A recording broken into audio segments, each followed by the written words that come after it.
Folks, we back again another Tuesday, another time to get some information, another time to get right. Creative Financial with JB. We out here with my man Marquise Nelson this week. We're going to start talking some good real estate information out here in this real estate world, out here in this market. What's going on? What's the trends? How we looking on these investment properties? You know, what are investors really finding out here? It's so important that we know this so that when we're working with a realtor, you know, what the expectations are. What are they really doing? You know, what are their roles out here? And go from there. You know, some folks might sit back and just think that oh, these realtors, they just writing papers and stuff, but there's a lot of work behind it. As I explained in the last week, you know, everything's done through a whole sequence of processes that has to happen. And guess what? We need to know those processes. We need to understand what's happening out here. We need to see how it happens. So tonight we're gonna let Marquise introduce himself a little bit. You see his avatar and everything. We're gonna have his number, his gram run across, all that good stuff. So if y'all need to catch up with him, y'all can give him a holler. So Marquise, man, thank you so much for coming on. Give us a little background about yourself right quick. Absolutely. First, I want to say thanks, Johnny, for having me on, man. I appreciate it. What's going on, guys? For those of you who don't know me, my name is Marquise Dunham Nelson. I'm a father, a husband, fitness enthusiast, and I'm also a realtor. And I would say the main reason why I actually got into this is because in my immediate family, only two people are homeowners, right? Wow. So when I first started thinking about purchasing my own house, it blew my mind to think like, how am I going to get $100,000, for this transaction? How am I gonna get $80,000? I'm thinking that people go and put this money straight down, like financing and all this stuff that never even crossed my mind. Now, like that type of education wasn't taught to me in the households that I came from. So in learning residential real estate, one, it was just like, all right, I'm gonna get a house for me and my family to live into. To, dang, you can really take this real estate stuff and create a legacy for your family, create a passive income, and just have something to keep building this tangible, like a real live asset that can't be taken away from you. It shouldn't be taken away from you. Pay your taxes; it won't get taken away from you. Right. And that's interesting to know. You know, we talk about leaving a legacy for the family, as you know. Marquis stated that two folks, and he's working on that legacy to build it, to get it where it needs to be, and make a change, killing generational curses of what then happened over the years to get it going. So tell me, Marquis, coming into this real estate game, what was some of the, I could say, some of the things that kind of wowed you when you first got in it? I would say the first thing is how little you can get into a house for. Like, Hmm. it's so many gurus that say, "Ah, man, you can get in this house for 1 penny." I ain't see that yet, but I haven't come across nothing like that. But I have seen people come into houses, with as little as $1,000 in their pocket, man. And to me, that, like I said, when I first started thinking about buying a house, I'm thinking that you need, 25% down. You need, X amount of money. You need, this type of income. You need this type of credit score. So just being able to see like first time home buyers, the youngest person I ever helped buy a house was like 21 years old. And they got into a house for about $2,500. And that right there was just the craziest thing to me. I'm thinking like, man, more young people need to start thinking about acquiring properties. Right. For it and stuff, and that's true because a lot of the young folks, they don't understand that it don't take $1 million. It don't take a whole lot of stuff. You just got to have some money saved. We have programs out here that help you along the way, and it helps you to generate that wealth you need to go to the next step of of that home buying and stuff. And tell me, going through class, explain that a little bit to it. Break that down a little bit with going through class and understanding all the ins and outs. Going through real estate school. Yeah. Mm-hmm. I mean, I can't say it wasn't hard or I can't say it was easy. It's subjective. I would say if you went through a 4-year college, degree, then you shouldn't really have no problem with it. Like if you got a associate's degree, if you got a bachelor's degree, I wouldn't say it's any harder than obtaining something like that. And just like going through university, I would say half that stuff I don't even use. Half of it, Mm. like they don't teach you the actual meat and potatoes of real estate, which is the soft skills, people skills, negotiating, how to build relationships. Like that's the stuff that they really need to talk about. Being personable. How do I negotiate? How do I have conflict resolution when me and my client can't see eye to eye on with the offer? Or how do I resolve a conflict when me and the listing agent can't see eye to eye on trying to get this thing closed out? So I would say that's one of the things that I wish they would have taught. But experience is the best teacher. So even though I didn't learn it, in those 99 hours, um, Mm-hmm. definitely get your feet wet in those transactions and trying to navigate real estate and having some good mentors along the way too. I would say is going to be the biggest thing for you, man. Like you do go through the 99 hours, you do get your license, um, but in real estate, I would say it's one of those things where you're in business for yourself, but not by yourself. You have a brokerage, you have a team, and those people do want to see you succeed, even though it is your business. Okay. Okay. Okay. So, you feel that some of that class you should have got some more on hand knowledge of what should have been dealt with when you get out there in the real world of how to deal with those people that want to hold earnest money and keep deposits and stuff like that. Yeah, that's real interesting to do it. And what's one of the biggest lessons you have learned? That's a really good question. Um, I would say you can't want more for somebody than what they want for yourself. And the reason I say that is because I've had some really unique transactions in real estate in my short time as a realtor. I was I helped a guy who was homeless, and when I tell you he was homeless, Johnny, like going from shelter to shelter, sleeping in his car, homeless, like, and he was a vet. He was a U.S. vet, and I wanted to help this man. Like that was my life's mission for a year. It took me 12 months to get him into a house. Um, and when I tell you I was on it every single day, we was out looking for properties every single day. I'm answering calls from this guy, 12 o'clock in the morning. Anytime this man called me, I'm picking up the phone because like when I tell you I just really felt the need to help this guy out. First he fought for this country, and then now here he is not being able to have a place to call his own, and he living out his car, he living in shelters. I Mm, helped him get into his house after 12 months. And wow. 2 weeks later, this guy called me and said, Marquise, you ain't tell me I had an electric bill.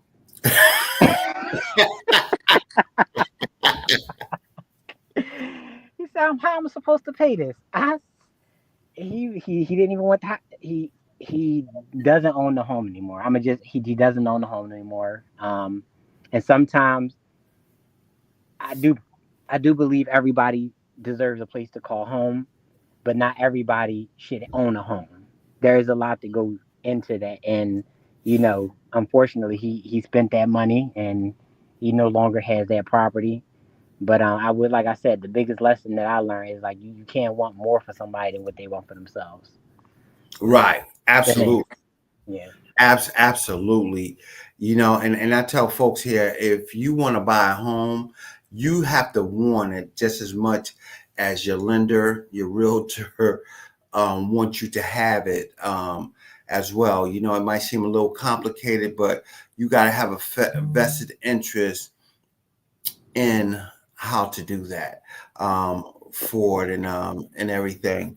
But it's important that folks understand that just because you have a mortgage, that don't exclude other utilities and stuff, and go from there. Um, and you have to know about the maintenance and to keep it up and all that stuff, which is so important. Um, which means a whole lot to the whole scenario of what you do in this home buy. Our first question is, how important is it to have a mentor in the early stages of your investment career? What is your thought on that? I think having a mentor in anything you do in any facet of life is going to help you reach your destination a lot faster. And the reason I say that is because having somebody with that experience, even though you are going to have to go through your own trials and tribulations and you have to, stand on your own feet and learn how to do it, a lot of times mentors can help you discern certain situations that you don't have to go through. It's just stuff that you don't have to do, and it's going to set you back. And they kind of help you along the way and say, hey, instead of doing that, how about you try this? Instead of doing that, how about you try this? Again, you're still going to have to go through the learning curves of investing, getting your first property, figuring out maybe you should have watched that a contract a little bit more. Maybe you shouldn't have gave them so much money up front until they start doing some of the work. But again, having that mentor, they will help you um, shorten some of those learning curves and help you navigate some of them growing pains so that you don't have to always feel some of Right. um, those hardships. Yeah. For how instrumental have a mentor was a mentor for you, or did you have a mentor, or some of the things you learned from your mentor? Start early on, I did not have a mentor, and that's because I was hard headed. And you know Mm, what they say about hard heads, right? They mm-hmm. fall behind. And I was one of those guys that I wanted to get it out the mud. I wanted to do it by myself, and I had this chip on my shoulder. But I'm looking at everybody around me surpassing me at fast rates, and I realized that if you want to go far in life, you got to have a team. If you want to go fast, do it by yourself. But if you want to go far, you need some people that's going to be reliable that you can depend on. And once I realized that, um, luckily I always had people around me that always told me that if I need to reach out, I could. I was just too prideful in myself to just reach out and say, "Hey, I need help." And that's because of how I was brought up. But once I realized there are people out there that genuinely want to see you win, but they want to see you reach out to make sure that you got some skin in the game. Mm-hmm. They want to see that you really want this as bad as they think you want it. So once I did reach out, I had some amazing people that helped me along the way. Mm. And it helped you grow. So much, so Yeah. much. So folks, you heard it. Mentorship is a big thing in this real estate game.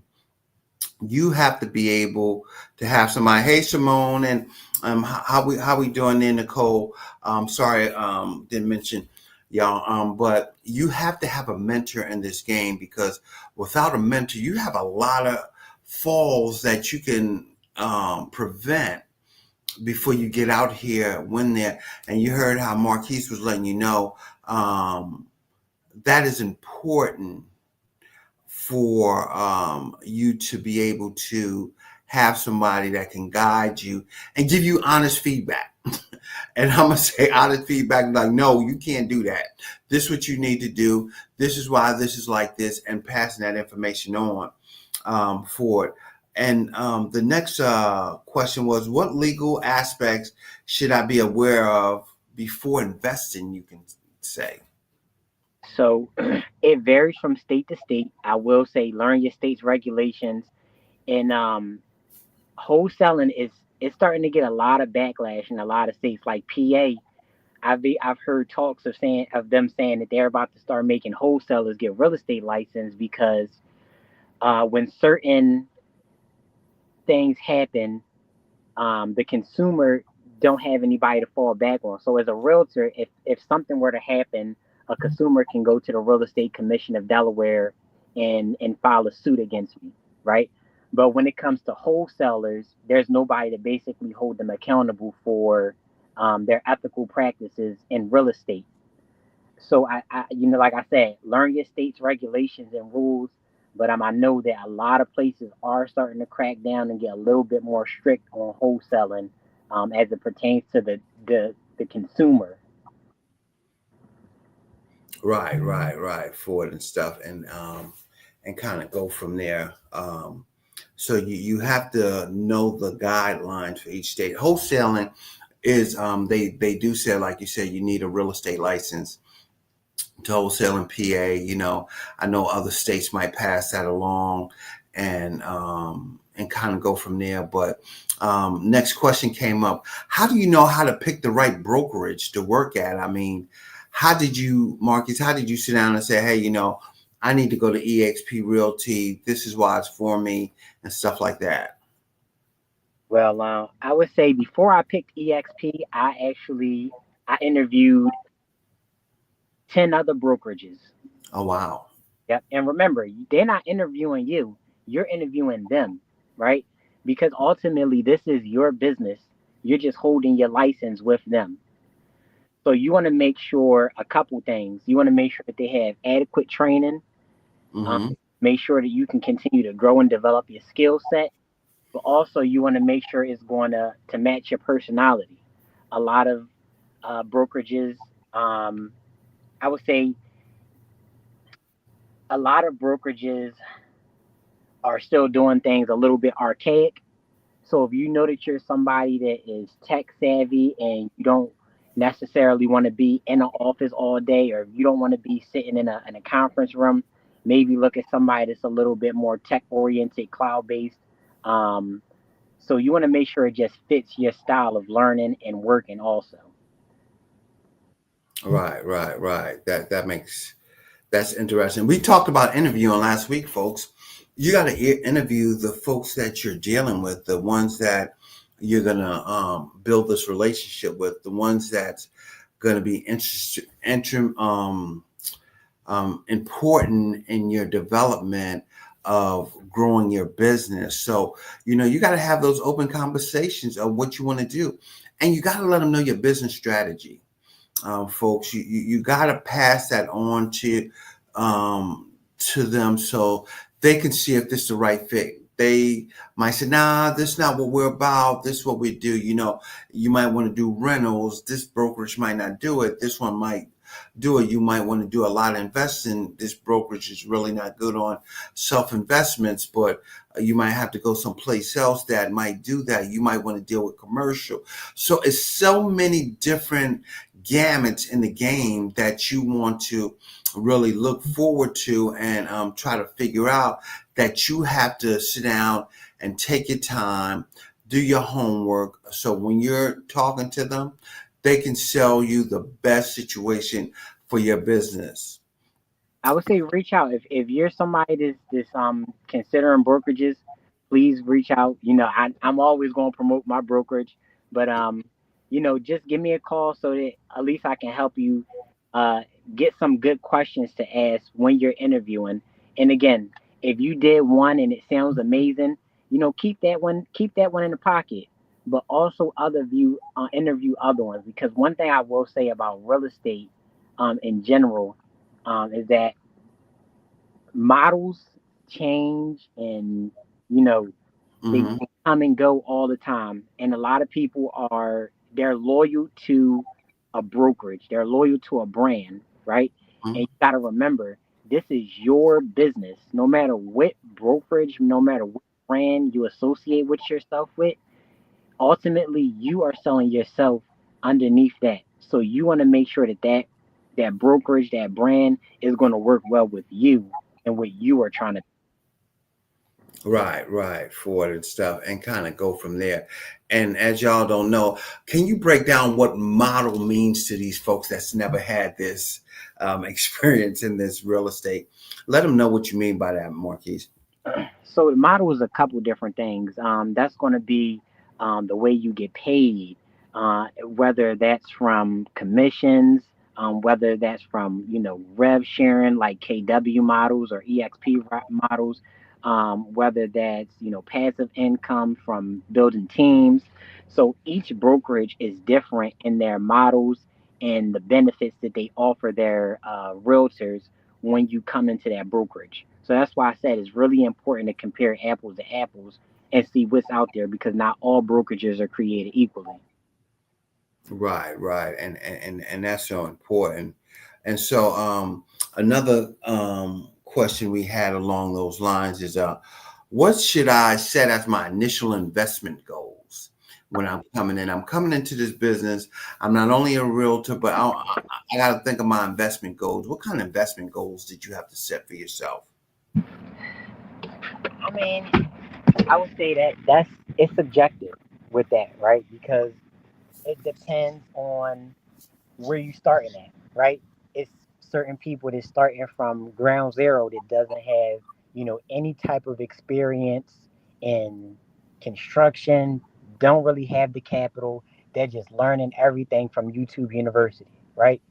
But then there are people like I know a guy, he's about 60 years old, but he has about 40 years of construction background and he's just getting into wholesaling short-term properties, fix and flips.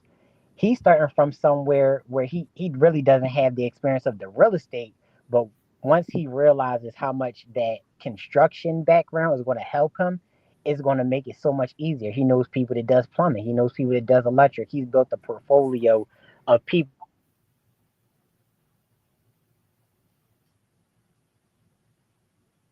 faster than, and it just depends on where you are at that point. Yeah, and so that's what that's what's so important for it to go from that whole standpoint, um, that you understand what you're trying to get into, what you're trying to do, how you're trying to do it, and to make it work. And it's got to be beneficial for you as well.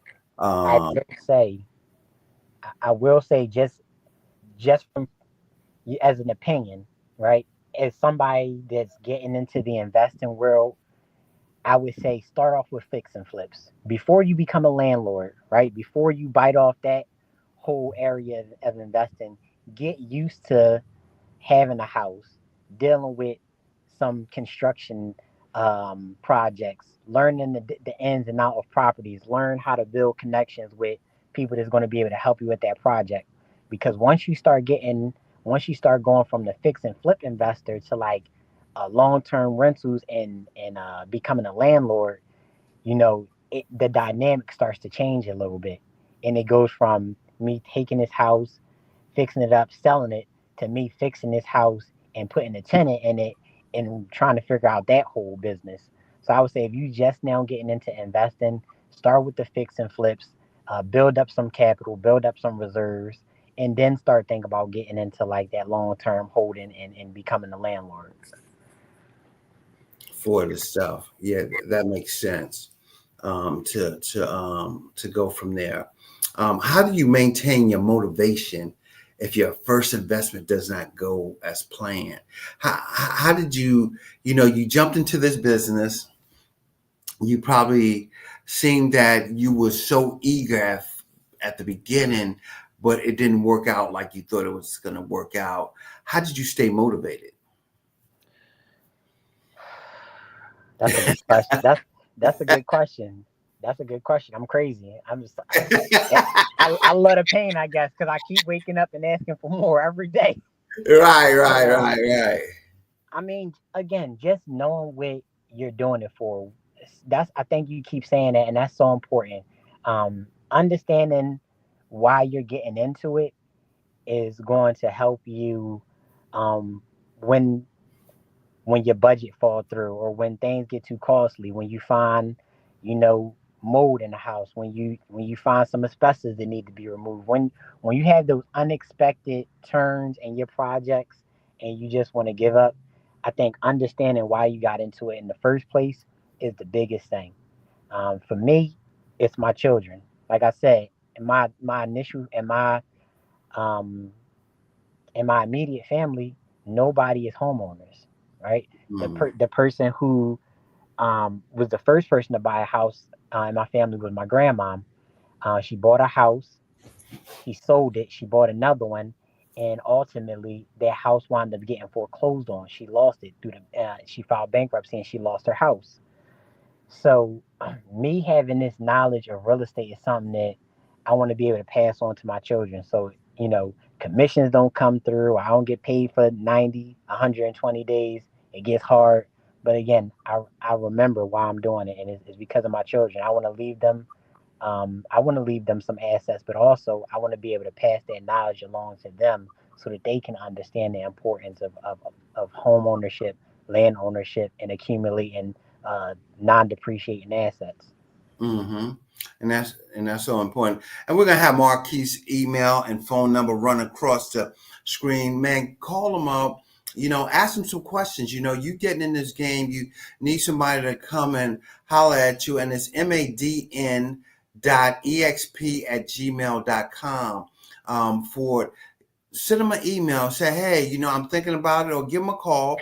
You can give them a call at 302-333-2804. Let him know that, hey, these are my aspirations. This is what I'm thinking about. This is how I'm kind of thinking of moving. And see what you get.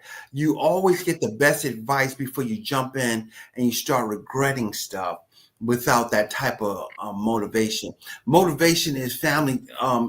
He's building his family legacy right now. He sees that home ownership is a benefit for the long run. He's going to build it so his kids and his grandkids and his great grandkids, they can all be homeowners. They all can build that wealth within the community, and guess what? And pass it on to the next generation, because home ownership is a key in building family wealth, and we got to keep doing it. So we know motivation. You got to find out what's your motivation. What am I out here called to do? If I'm in real estate, what's going to keep me going? Besides, I got to pay the bills, or they're going to turn my lights off or something like that. But what's going to give you the energy to keep moving to that next step to get stuff done? How do you balance risk versus return in your investment decisions, Marquise? How did you say, well, right now, I'm leaving a W-2. I'm going totally independent, and I'm taking a big risk. I don't know what's going to return me, but what's your thoughts on that?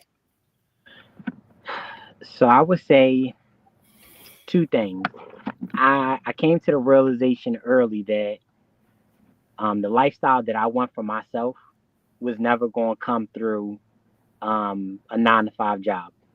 Mm, And that's just me personally. mm, The lifestyle that I want, to be able to travel the way I want, to be able to experience the world, to be able to spend time with my children, to not be able to miss key moments like athletic events without having to get permission from my boss.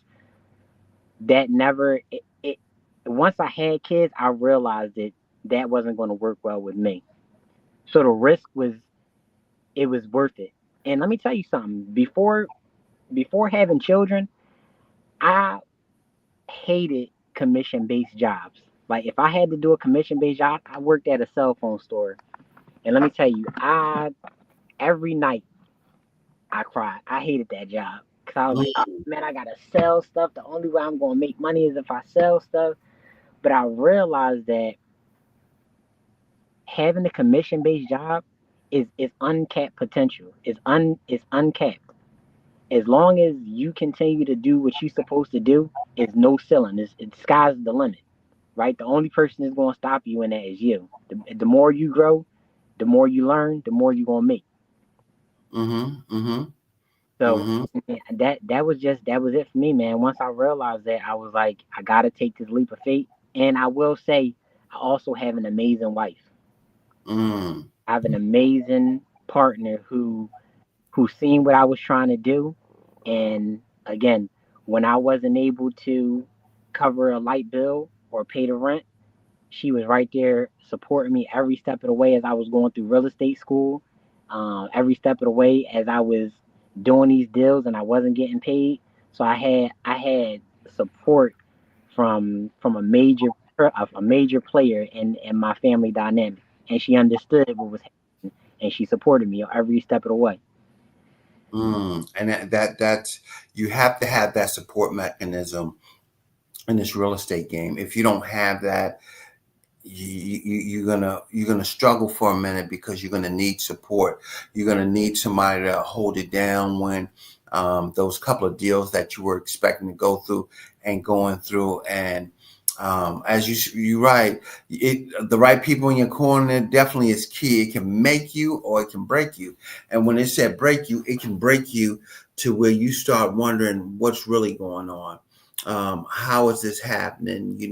Why is this happening? And to give you the motivational words, Marquise, keep going. Just keep going. Don't worry about what's gonna happen.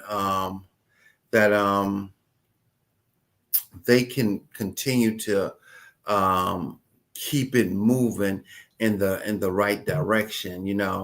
So you have to know that your support mechanism and the people around you, even if you're investing in property, you still got to have that support mechanism. If you're not a realtor, lender, appraiser, whatever, if you're investing in real estate, um, we have to know that you are still have that support of people around you to guide you and go through there. And you need a mentor. We just talked about that in this whole game of what we're doing for it. So your risk versus your return is based on your support and how they're going to support you. And Marquis, what is something you probably tell your investors? I mean, what is some key words you probably or key conversations you got to have with them? I would say the biggest thing in today's market is stop trying to lowball everybody. Yeah. Stop trying to lowball everybody, and then fire me when they don't accept it. It's like the way that you presented it wasn't right, and I'm like, nah, maybe the offer was just too disrespectful. Like maybe, Right. the, you know.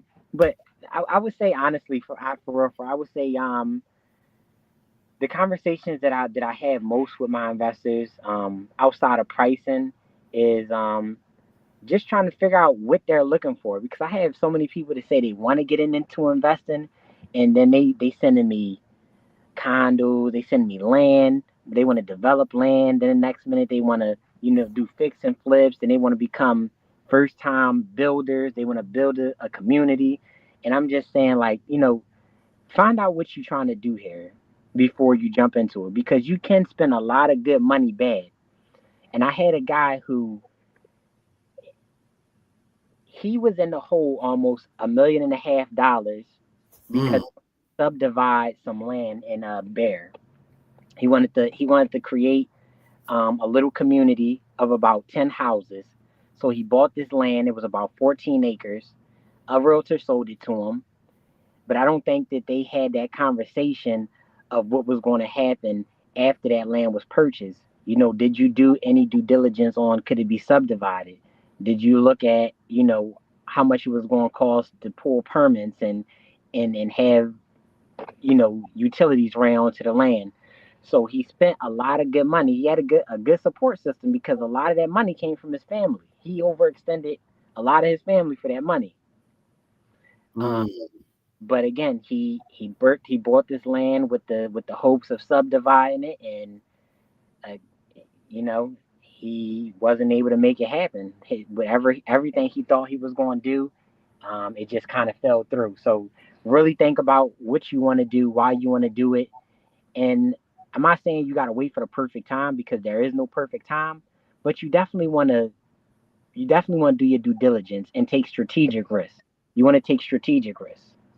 Mm, and that's key. He said strategic risk, which means you want to know what really can happen here, um, and how it's going to all plan out, and things that you're going to need to associate yourself with, people you're going to need to know to get these done. It's so important. Next question says, as a beginner, how do I analyze real estate deals? Okay, so I'm going out here, I hire you, you know, how do I analyze a deal? If Yeah. it's good, So bad. that's a really good question. So there's a lot of tools out there that we could use to analyze it, to help you see what your return on investment is, to run the comps in the area and make sure you're not paying more for the property than what it's worth. So there's a lot of free tools, and then there's also some tools that cost a little bit more. But I would say in 2025, AI is going to be your biggest help because let me tell you, if you put that address in, you tell them how much you want to pay for it, you tell them how much you're going to charge for rent, it'll spit some numbers out to you faster than any one of these programs, man, and it's free. So I would say utilize the technology that we have that's about to take over almost every industry. Mm. And you said something big there. You said AI. What is your thoughts on AI? A lot of folks think that they're there to take jobs away and everything, but your thought on AI in real estate? I think that if you're not using it, you're gonna fall behind because it's helping people find properties, make deals, and it's cutting out some people, man. Because let me tell you, I know a lot of people that don't even use attorneys no more. They generating contracts, they running it past attorneys for half the fee because now they don't even have to create the documents. All they have to do is read it and make sure that they're not going to get sued by presenting it to somebody. So now maybe what would have took you, a couple days sitting with the attorney might have turned into a couple of hours one time visit just for them to check over this document. So I mean, it is definitely going to cut into some jobs. I don't think it's necessarily going, completely take the jobs away, but it's definitely going to take some money out of some pockets for sure. Mm-hmm. Mm-hmm. Mm-hmm. And we got to know AI is doing a lot of stuff right now. It's good stuff. It's knowledgeable stuff, that information that they're helping us with, from writing to analyzing, and going from that whole step of the platform. We have to understand that all this is going to lead us to a situation of becoming, very, very knowledgeable, and producing a more structured deal, for when it comes to it. Hey, Isabel, for when we get to it, can you explain the local rental market dynamics now versus the buying market? I, and listen, I say again, I think that's right. It's subjective, right? Because there's pros and cons to both. And I'm one of those realtors that I will never tell somebody it's better to buy versus rent. I think it just depends on your situation, right? Mhm. Because when you do buy, everybody thinks that again, you have an asset, but it's more of a liability until you can start generating some money for it, right? If that roof go out, you're responsible. If those windows need to be changed, you're responsible. That heater, that HVAC, that water heater, that's all you. That's all you. Versus if you're renting and any of those things go out, you can just say, hey, maintenance.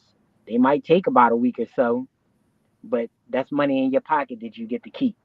So I think that before choosing to rent or to buy, I think it's important to sit down with a realtor. I think it's one of those things like, man, maybe I don't need a realtor, But sit down with a realtor, weigh your options, get the pros and cons of both before you decide to jump over one side of the fence over another.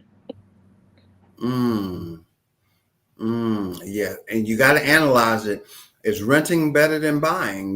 For you in your current situation, and don't misconstrue this that some people will should buy homes if that's where they're at, they're saving and in the right situation. But if you not in that situation, and to put yourself in a worse situation, think about renting for a while, so you can probably sit down and probably have a conversation with Marquise and say, yo, Marquise, this is where I'm at. I have $10,000. I'm paying $2,200 a month rent. I've been working for 5 years.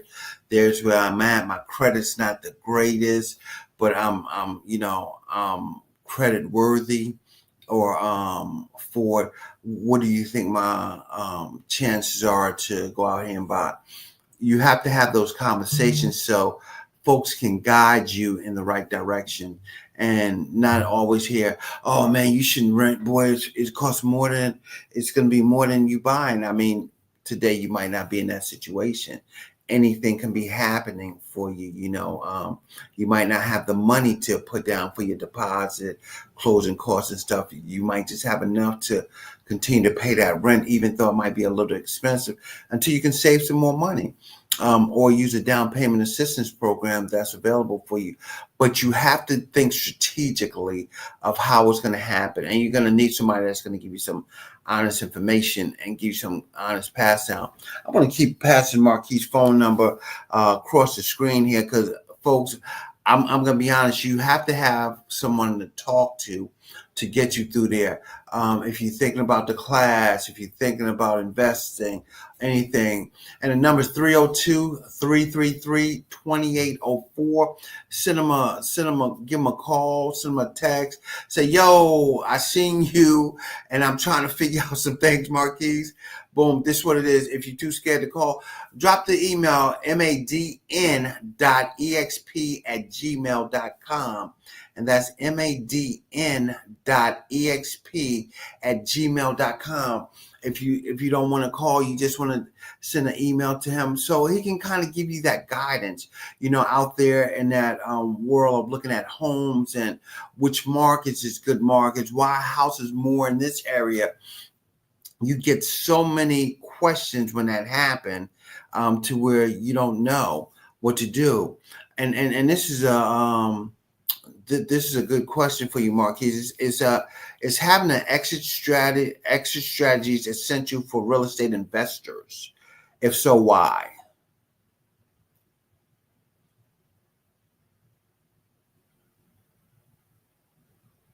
Hello, you there? He might have screamed out on us, but um, I'm going to speak on that a little bit. But having an exit strategy is very essential when you're investing in real estate.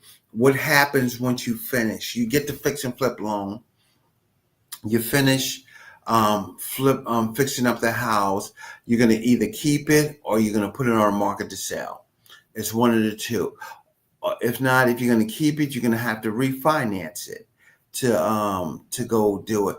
So you have to have an exit strategy in those dynamics to go to the next step. You can't stay on a 14, 13, 12% interest rate because you don't know what to do after you done finish fixing up the house.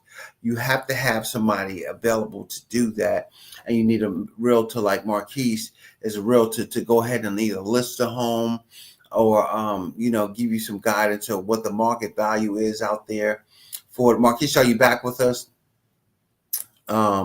For it, so when we do it, because you have to have a market analysis when you're selling a home and everything, and your realtor does a lot of that work for you. They go out there and they put the effort in to see what the market's calling for in that area, to see what the cost is, to make sure that they know to make sure that you can go out there and find a way to get rid of that house. Or if you're going to use it for a rental, what am I going to do? How am I going to do that? You know, and how do I get to that next step of the process for it? So you ask these questions because we have to have that in place at the end of what we're doing. If we don't have that in place, then we start to struggle. We start to have some. Um, we start to have some stuff start to happen. And why do we have that happen? Because we haven't analyzed it. We haven't used the right professionals to get us to the next step. I tell folks that, find these comps in the area when you're doing this stuff. Be able to locate what you're doing and be intentional with it. Be intentional with how you're trying to do it and understand what it's doing. So we have those things in place for that and going from that. But we need to know what's necessary in the process of this real estate investing. A realtor is very important asset and part of the game here. And Johnny, can and you in hear me? fact, yeah, now I can hear you. Okay, all right. Yeah, yeah. And I was telling the Marquise, a realtor is very important in the asset of this real estate investors. And I just want to pass this question. I was a little talking it. Is it having an exit strategy essential for real estate investors? And if so, why? I'm gonna tell you a story. So Mm-hmm. I was working with a buyer, and he was purchasing a house that somebody bought. They fixed it and they were gonna flip it. And when I tell you, he purchased this house with hard money, and we were using a Disha loan. So 30 days turned to 60 days, 60 days turned to 90 days. This guy was on my behind trying to sell this house. And I'm like, listen, man, we doing this. He like, man, my interest payments is like my interest payments. I can't keep up with the interest payments. I can't. And I'm just like, man, like you knew we was using Disha before you even accepted this contract. You know it takes 45 to 60 days for these loans to get processed with this funding. So we had, every day he called me trying to figure out when he can close because these interest payments is just eating him up, killing him, killing him, killing him. So I think when we finally did close, I'm pretty sure he made something nice, but he wasn't happy with the amount of time it took him to repay that hard money. So Mm. definitely make sure again you have that exit strategy and just know how those interest payments are going to eat into your profits if you can't sell that house in a timely manner. Mm. It's so important there to have that exit strategy for it. And if you don't have it, you're gonna run into a big problem for it and stuff. And Marquise, this is another question. Um, Tell me some of your pet peeves as a realtor for these buyers. What is essential for them to know? I would say for investors, since this is kind of more investor Mhm. centric, Right. um, calling a realtor, taking all the intellectual properties, and then when it's time to sell, do a deal, being completely cut out.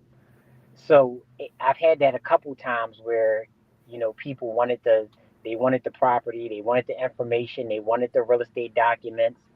I sent all that stuff to them, and then they went and submitted the offer without me. Mm. Yep, yep, Mm. yep. So again, I haven't become jaded to it. I still love helping investors. I learn from these processes just as much as they do, but just no longer being naive to the fact that I mean it could happen. Like they have everything that they need. A lot of this is being purchased with money, like cash. So there's no loan officer to kind of have my back in these situations to say, hey, Marquise is on this paper, he's on his documentation. Sometimes They don't want to sell. They don't want to sign, exclusive agreements and stuff like that because, for whatever reason, they don't want to sign it. But I have had that with investors. I would say for just retail buyers, um, really being intentional when you buy a house. Don't just go on Zillow and schedule a tour of a house with a realtor just because you need something to do on a Saturday. Because this people in real estate, we we we get paid when we close. We get paid when we help you get some keys in your hand. So if your intentions is just to find something to do on a rainy day, kind of think about that before you schedule that tour. Mm. And what are some, if you had to tell a buyer 5 things about purchasing, first time home buyer or first time investor, um, what would 5 things that'll be top priority for you to let them know? Speak to Johnny first because I'm the fun guy. I get the keys. I open up the doors. I pop the bottle of champagne with you. Pictures like I have the fun job, you Right. know. But cash is king, and you're not gonna get anything until you talk to the creative financing guy. Like find a find a lender, find somebody that is going to be able to figure out how you are going to be able to purchase this property. Like that's the most important thing. I would say even before speaking to a realtor, because a lot of times loan officers they have that ass. I mean, loan officers they have those resources. So Hmm. your first stop is speak to somebody in regards to the money, because the money is the most important thing. After you have the money, find yourself a real estate professional that's going to be able to help you in the negotiation and understanding what's out there in the market. I would Hmm. say after that, um, be open to different options. I have so many people that they don't want to buy specific houses for investing because they don't like the property. And sometimes I gotta tell them it's like you're not about to live here. You don't live in this property, but somebody can and somebody will. There's a need for housing out here, and just because you don't want to live in it, there may be somebody who doesn't have any other option. So don't discount it. Don't write it off. Consider it. Because nowadays everybody want luxury. Everybody want granite. Everybody want turnkey. Everybody want, you know, but that's not the case for all types of all. Hmm. Hmm. And that's key out here. You know, you have to find your parameters of what you're looking for, how you're going to buy it, how you're going to fund it, and understand that your realtor is going to provide you, Marquise is going to provide you some interesting information about that property you're buying. And folks, it might not be what you want to hear. Take it and grow off of it. See how it can work. If you think that they telling you everything in that area sell for 300 to 350, and you're like, nah, if I put this in it, it's selling for 425. Get that information and get it in writing, because, and Marquise, you can elaborate on this. The longer on the market, the more problems we have. I take it. Is that correct? Hey, can you hear me? Yep. Yep. Yeah, I will say, the longer it's on the market, the more problems you're gonna have, and you're gonna start to experience what I call vultures. Even if there's nothing wrong with it, somebody gonna think it is because it's been sitting on it. So those offers is gonna start to reflect that because people gonna say, "Hey, this house been on market for 200 days. It got to be something wrong with it." So now you asking for 150, I give you 90 for it. You don't got no other choice, you know. So I would say, um, yeah, man, definitely make sure you know what you're doing out there. Yeah, yeah, for it and stuff. And he's being realistic, for the houses for a long time. That opens up a whole can of worms. That opens up a whole lot of problems. And with those problems opening up, that's where everything start to manifest, and you start to wonder why they giving me these numbers so low. That's not even close to what we have it listed for. Marquise, what's going on out there? Did you pick up the wrong offer? And you're like, no, we've been sitting out here almost 90 days. People think that we have a problem, and the problem might be the pricing. So that's what happens in this environment here, so you understand it. And Marquise, give them a little understanding of, a listing appointment. What does that encompass? So whenever I do a listing appointment personally, I like to set a couple of different expectations. One is going to be uh, taking a look around the house, giving you my honest opinion on if I think that it's ready to be listed.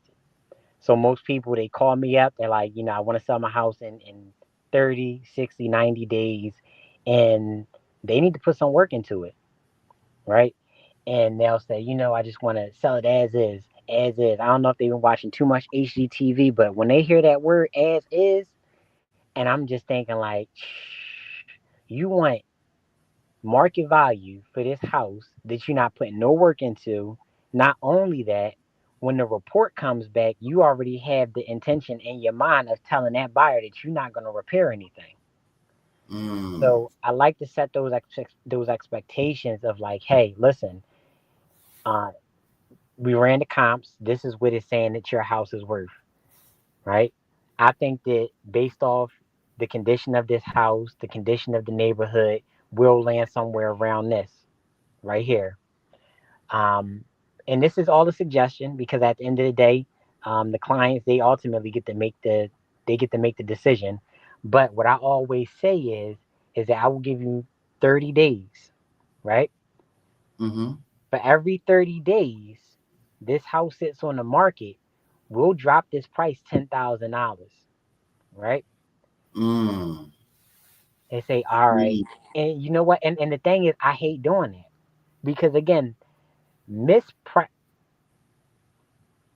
not pricing the house properly from the beginning, it, like you say, it opens the doors to so many problems. And when people see that you're decreasing the price every 30 days, it almost looks like an attempt of desperation to sell the house for anything. So I always stress like setting the price properly the first time. Like if I mm, can't stress anything else, I always stress that like let's set the house at the appropriate price because once it's priced, you can't take it back. Zillow is going to report every price decrease. Everybody can see how long it's been on the market. They can see what it was listed at. They can see how much you purchased it at, and that's a big thing. Everybody's like, "Ah, man, they bought it for 200,000. Why do you want to sell it for 400?" I'm like, I mean, it don't really matter what they bought it at. Right now, the market supports what they listing it at. It's like, ah, man, tell them I'll give them 325. And I'm just like, we can do that, but it's not a guarantee they're going to accept that. Right. So right. setting that price properly the first time is going to be your biggest key to success in having a fast and smooth transaction. Yeah, and that's key. That listing is so important. Yeah, and folks, man, we done been talking for a whole hour. It don't even seem like that long. We still got stuff that we need to discuss, and we're probably gonna have to bring Marquise back through. But Marquise, man, I appreciate you taking the time. Folks, you see the phone number 302-333-2804. Give Marquise a call, you with your question, your real estate needs, what the market's like out here. Drop him an email, madn.exp@gmail.com. Ask him what's going on in the market. How can he help? What you're planning to do, where you're planning to buy at, and so he can figure that out. Marcus, you got some closing words for us before we get ready to check out? I was just say, send me a text, man. Give me a call, send me a text. I'm always happy to help. Especially in real estate, man. Like it's so many opportunities out here. People think that it's scarcity.